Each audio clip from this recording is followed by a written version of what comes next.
श्री स्वामी समर्थ. स्वामींचं नाव घेऊन दिवसाची सुरुवात करते. इथे फ्रेश होऊन मी चहा ठेवला. त्यानंतर ब्रेकफास्टसाठी पिल्लूसाठी काय बनवायचं हे ठरवत होते.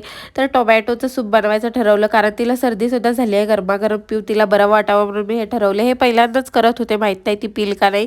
तर इथे कांदा, टोमॅटो, अद्रक, लसूण घेतलं आणि थोडंसं तमालपत्र आणि 2 मिरी घेतली. मिरी तिची सर्दी कमी व्हावं म्हणून मी आवर्जून घेतली आणि त्याला छान तेलामध्ये भाजून घेतला आणि त्याची प्युरी केली. नंतर जेव्हा आपलं बाळ छान ब्रेकफास्ट करतं आणि जेवतं तेव्हा छान वाटतं आपल्याला सुद्धा, आणि 2 घास आपल्याला जास्त जातात आणि आपलं बाळसुद्धा खुश असतं. मी सगळ्याच आयांना असं होत असावं. ती प्युरी मी थोड्याशा तेलामध्ये नंतर भाजून घेतली. त्यात थोडं मीठसुद्धा टाकलं आणि तिला ती खूप आवडली आणि ती फुलफिलसुद्धा झाली एका टोमॅटोमध्ये. आणि नंतर दुपारचं जेवण केलं. दुपारचं जेवण एकदम सिंपल होतं. भाज्याच बनवल्या होत्या आणि इथं संध्याकाळी पिलूचं हे वेगळंच पहिल्यांदाच करत होती. हे पायामध्ये पेन धरायचं चाललं होतं तिचं. नंतर आम्ही चांदोबाबा बघायला गेलो. चतुर्थी होती तर. आय होप व्हिडिओ तुम्हाला आवडला असेल.